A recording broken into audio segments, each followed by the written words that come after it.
भगवान शिव ने मां अन्नपूर्णा से मांगी थी भिक्षा। चारों ओर त्राही त्राही होने लगी थी। ऐसे में इंसानों से भगवान ब्रह्मा, विष्णु जी और भगवान शिव की आराधना की। विष्णु जी ने अपने भक्तों की पुकार सुनकर शिव जी को उनकी योग निद्रा से जगाया और पूरी बात बताई। तब भगवान शिव से भिक्षु और माता पार्वती ने मां अन्नपूर्णा का रूप धरा। अन्नपूर्णा जयंती का पर्व आज मनाया जा रहा है। पंचांग के अनुसार मार्गशीर्ष माह के शुक्ल पक्ष की पूर्णिमा तिथि को अन्नपूर्णा जयंती के रूप में मनाया जाता है। मान्यता है कि आज के दिन मां पार्वती के स्वरूप मां अन्नपूर्णा प्रकट हुई थी। इसी कारण हर साल इस दिन मां अन्नपूर्णा की विधिवत पूजा करने का विधान है। ऐसा करने से घर में कभी भी धन धान्य की कमी नहीं होती है और हर रोग दोष दूर रहता है। धार्मिक मान्यताओं के अनुसार मां पार्वती ने मां अन्नपूर्णा का स्वरूप लेकर सभी प्राणियों की रक्षा की थी। जानिए मां अन्नपूर्णा के प्रकट होने से लेकर भगवान शिव के भिक्षा मांगने तक की कथा ये जानते हैं। नमस्कार दोस्तों, बातें ज्ञान की YouTube चैनल में आपका स्वागत है। इस चैनल के द्वारा भक्ति, ईश्वर कथा, पौराणिक कथाएं, प्रेरक कहानियां और ज्ञानवर्धक कहानियों का विशेष संकलन आपको मिलेगा और आप ऐसे ही ज्ञानवर्धक वीडियो देख पाएंगे। कृपया चैनल को सब्सक्राइब करें, वीडियो को शेयर करें और अपना बहुमूल्य साथ बनाए रखें। धन्यवाद दोस्तों। जय श्री कृष्णा, राधे राधे। माता अन्नपूर्णा का 21 दिवसीय यह व्रत अत्यंत चमत्कारी फल देने वाला है। यह व्रत अगहन मार्गशीर्ष मास में शुक्ल पक्ष की प्रतिपदा से शुरू कर 21 दिनों तक किया जाता है। इस व्रत में अगर व्रत न कर सके तो एक समय भोजन करके भी व्रत का पालन किया जा सकता है। इस व्रत में सुबह घी का दीपक जलाकर माता अन्नपूर्णा की कथा पढ़ें और भोग लगाएं। अन्नपूर्णे सदापूर्णे शंकर प्राण वल्लभे, ज्ञान वैराग्य सिद्ध्यर्थ भिक्षा देहि च पार्वती, माता च पार्वती देवी पिता देवो महेश्वरः, बांधवा शिव भक्ताश्च स्वदेशो भुवनत्रयम्। एक समय की बात है। काशी निवासी धनंजय की पत्नी का नाम सुलक्षणा था। उसे अन्य सब सुख प्राप्त थे, केवल निर्धनता ही उसके दुख का कारण थी। ये दुख उसे हर समय सताता था। एक दिन सुलक्षणा पति से बोली, स्वामी आप कुछ उद्यम करो तो काम चले, इस प्रकार कब तक काम चलेगा। सुलक्षणा की बात धनंजय के मन में बैठ और वो उसी दिन विश्वनाथ शंकर जी को प्रसन्न करने के लिए बैठ गया और कहने लगा, हे देवाधिदेव विश्वेश्वर, मुझे पूजा पाठ कुछ आता नहीं है, केवल तुम्हारे भरोसे बैठा हूँ। इतनी विनती करके वह 2-3 दिन भूखा प्यासा बैठा रहा। ये देखकर भगवान शंकर ने उसके कान में अन्नपूर्णा अन्नपूर्णा विस्मयादिबोधक चिन्ह अन्नपूर्णा इस प्रकार 3 बार कहा। ये कौन क्या कह गया। इसी सोच में धनंजय पड़ गया कि मंदिर से आते ब्राह्मणों को देखकर पूछने लगा, पंडित जी अन्नपूर्णा कौन है। ब्राह्मणों ने कहा, तू अन्न छोड़ बैठा है, सो तुझे अन्न की ही बात सूझती है, जा घर जाकर अन्न ग्रहण कर। धनंजय घर गया, स्त्री से सारी बात कही। वह बोली, नाथ चिंता मत करो, स्वयं शंकर जी ने यह मंत्र दिया है, वे स्वयं ही खुलासा करेंगे, आप फिर जाकर उनकी आराधना करो। धनंजय फिर जैसा का तैसा पूजा में बैठ गया। रात्रि में शंकर जी ने आज्ञा दी, कहा तू पूर्व दिशा में चला जा।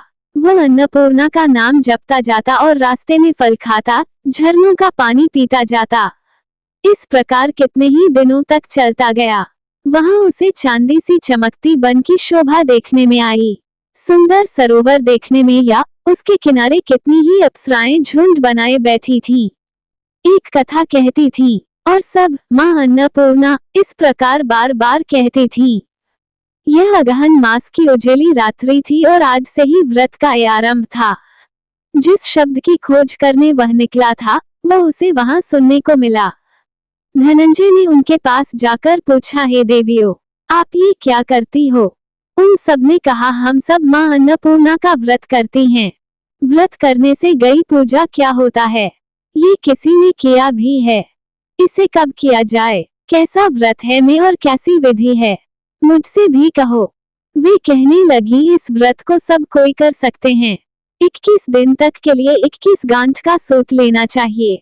21 दिन यदि न बने तो एक दिन उपवास करें, ये भी न बने तो केवल कथा सुनकर प्रसाद लें। निराहार रहकर कथा कहें, कथा सुनने वाला कोई न मिले तो पीपल के पत्तों को रख सुपारी या घृत कुमारी गुवार पाठ वृक्ष को सामने कर दीपक को साक्षी कर सूर्य, गाय, तुलसी या महादेव को बिना कथा सुनाए मुख में दाना न डालें। यदि भूल से कुछ पड़ जाए तो एक दिवस फिर उपवास करें। व्रत के दिन क्रोध न करें और झूठ न बोलें। धनंजय बोला, इस व्रत के करने से क्या होगा? वे कहने लगी, इसके करने से अंधों को नेत्र मिले, लूलों को हाथ मिले, निर्धन के घर धन आए, बांझी को संतान मिले, मूर्ख को विद्या आए। जो जिस कामना से व्रत करे माँ उसकी इच्छा पूरी करती है। वह कहने लगा, बहनों, मेरे भी धन नहीं है, विद्या नहीं है, कुछ भी तो नहीं है, मैं तो दुखिया ब्राह्मण हूँ, मुझे इस व्रत का सूत दोगी? हाँ भाई, तेरा कल्याण हो, तुझे देंगी, ले इस व्रत का मंगलसूत्र ले। धनंजय ने व्रत किया। व्रत पूरा हुआ तभी सरोवर में से 21 खंड की सुवर्ण सीढ़ी हीरा मोती जड़ी हुई प्रकट हुई। धनंजय जय अन्नपूर्णा अन्नपूर्णा कहता जाता था।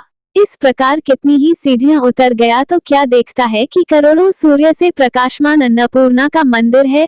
उसके सामने सुवर्ण सिंहासन पर माता अन्नपूर्णा विराजमान हैं। सामने भिक्षा हेतु शंकर भगवान खड़े हैं। देवांगनाएं चंवर डुलाती हैं। कितनी ही हथियार बांधे पहरा देती हैं। धनंजय दौड़कर जगदम्बा के चरणों में गिर गया। देवी उसके मन का क्लेश जान गईं। धनंजय कहने लगा, माता, आप तो अंतर्यामिनी हो, आपको अपनी दशा क्या बताऊं? माता बोली, मेरा व्रत किया है, जा संसार तेरा सत्कार करेगा। माता ने धनंजय की जिह्वा पर बीज मंत्र लिख दिया। अब तो उसके रोम रोम में विद्या प्रकट हो गई। इतने में क्या देखता है कि वो काशी विश्वनाथ के मंदिर में खड़ा है।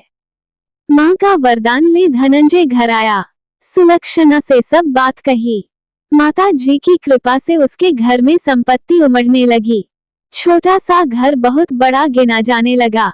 जैसे शहद के छत्ते में मक्खियां जमा होती हैं, उसी प्रकार अनेक सगे संबंधी आकर उसकी बड़ाई करने लगे।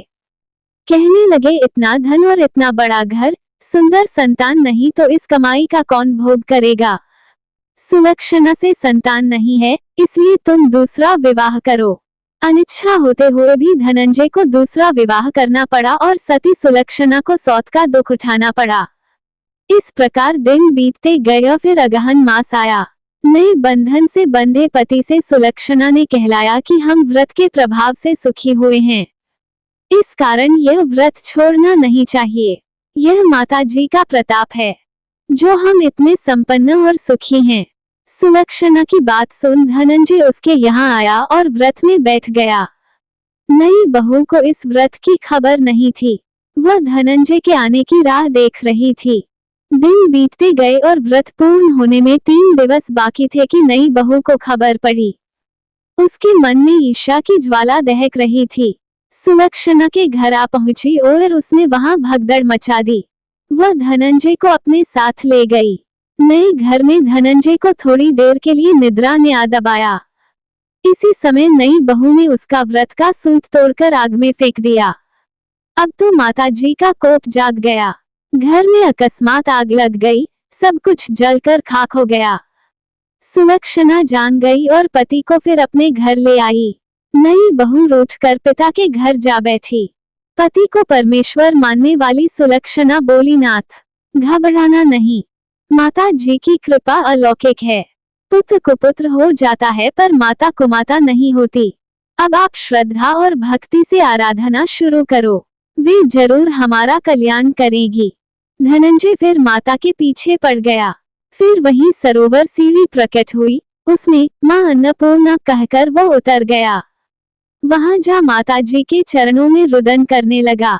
माता प्रसन्न हो बोली, यह मेरी स्वर्ण की मूर्ति ले, उसकी पूजा करना, तू फिर सुखी हो जाएगा। जा, तुझे मेरा आशीर्वाद है। तेरी स्त्री सुलक्षणा ने श्रद्धा से मेरा व्रत किया है, उसे मैंने पुत्र दिया है। धनंजय ने आंखें खोली तो खुद को काशी विश्वनाथ के मंदिर में खड़ा पाया। वहां से फिर उसी प्रकार घर को आया। इधर सुलक्षणा के दिन चढ़े और महीने पूरे होते ही पुत्र का जन्म हुआ। गांव में आश्चर्य की लहर दौड़ गई। मानता आने लगा। इस प्रकार उसी गांव के निसंतान सेठ के पुत्र होने पर उसने माता अन्नपूर्णा का मंदिर बनवा दिया। उसमें माता जी धूमधाम से पधारी, यज्ञ किया और धनंजय को मंदिर के आचार्य का पद दे दिया। जीविका के लिए मंदिर की दक्षिणा और रहने के लिए बड़ा सुंदर सा भवन दिया। धनंजय स्त्री पुत्र सहित वहां रहने लगा। माता जी की चढ़ावे में भरपूर आमदनी होने लगी। उधर नई बहू के पिता के घर डाका पड़ा, सब लुट गया। वे भीख मांगकर पेट भरने लगे।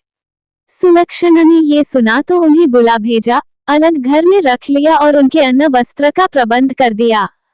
धनंजय, सुलक्षणा और उसका पुत्र माता जी की कृपा से आनंद से रहने लगे। माता जी ने जैसे इनके भंडार भरे वैसे सबके भंडार भरे।